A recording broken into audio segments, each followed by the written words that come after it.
Hello friends.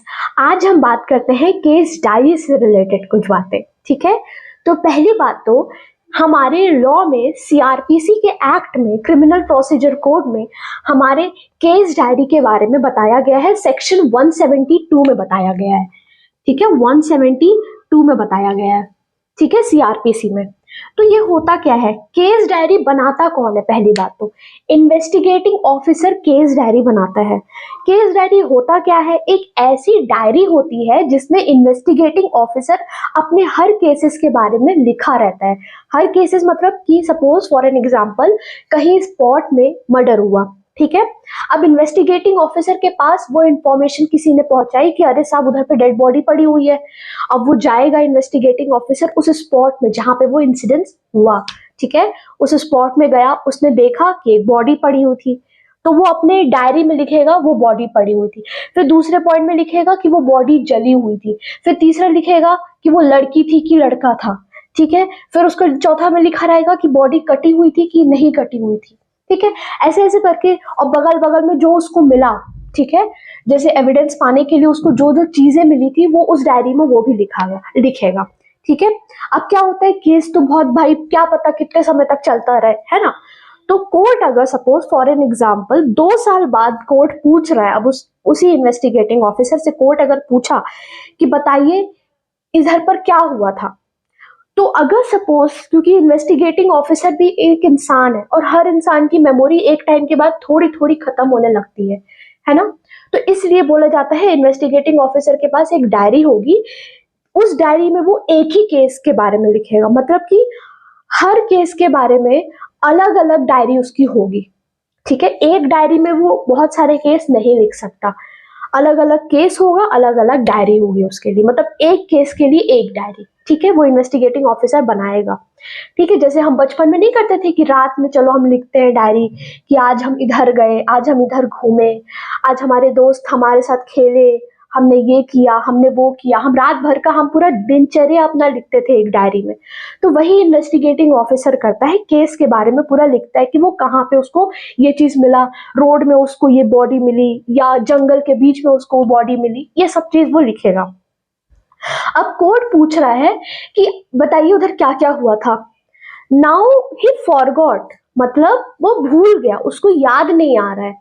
मतलब याद तो आ रहा है, कहने का मतलब उसको ये याद नहीं आ रहा है कि एग्जैक्टली ये कहाँ पर मिला था। कहने का मतलब कि गाजियाबाद में मिला था कि नोएडा में मिला था कि न्यू दिल्ली में मिला था, ये सब चीज को याद नहीं आ रहा कि फिक्स कौन सी जगह थी।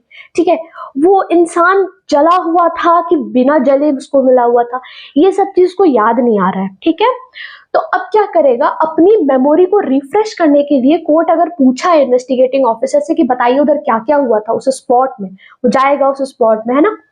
तो वो इन्वेस्टिगेटिंग ऑफिसर बोलेगा कि ऑनरेबल कोर्ट, मुझे याद नहीं आ रहा है कि उधर पे क्या क्या हुआ था, पर हाँ मैंने ये अपने डायरी में लिखा है कि उस उधर पर क्या क्या हुआ था, मैंने क्या क्या देखा था, मैंने पूरा लाइन से लिखा है उस डायरी में।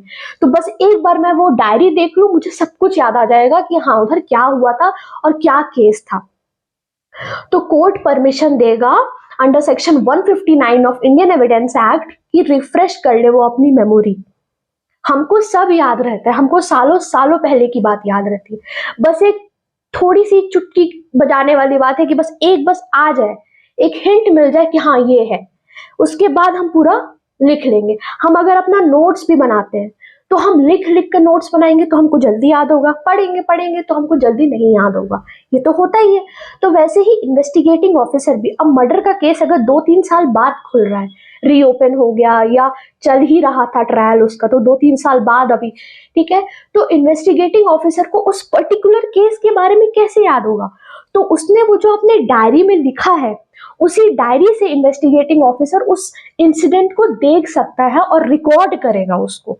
ठीक है, उसी डायरी में रिकॉर्ड करेगा कि हाँ मैं इधर गया था, इस डेट में मैं इधर गया था, उसमें मैंने बॉडी देखी, जली हुई थी नहीं जली हुई थी, जैसा भी उसने इंसिडेंट्स देखा। ठीक है, और कोर्ट ये पूछेगा और कोर्ट बोल देगा कि हाँ ठीक है देख लो। अब क्या, जो हाईलाइटेड जो वर्ड होगा ना, बस उसी से वो अगेंस्ट पार्टी का क्रॉस एग्जामिनेशन कर सकता है। पर जो केस डायरी है ना वो क्रॉस मतलब जो केस डायरी है वो जो अपोजिट पार्टी होगी, एडवर्स पार्टी होगी ना, उसको नहीं दिया जाएगा। ठीक है, वो सिर्फ इन्वेस्टिगेटिंग ऑफिसर के पास ही होगी वो केस डायरी। ये था 172 सेक्शन में कि वो जो उसके हम कह सकते हैं एविडेंशियरी वैल्यू क्या होगी, वो होगा section 159 of Indian evidence act में लिखा है मेमोरी को रिफ्रेश करने के लिए दिया जाएगा। ठीक है, सेक्शन 172 में केस डायरी के बारे में बताया गया है। केस डायरी मतलब कि एक एक केस के बारे में अलग अलग डायरी में लिखेगा इन्वेस्टिगेटिंग ऑफिसर, अपनी मेमोरी को रिफ्रेश करने के लिए वो कोर्ट के सामने बोल सकता है कि साहब मैं इतना भूल गया हूँ, थोड़ा सा बस देख लूंगा, मुझे याद आ जाएगा। उसने देखा और बंद कर दिया, खत्म।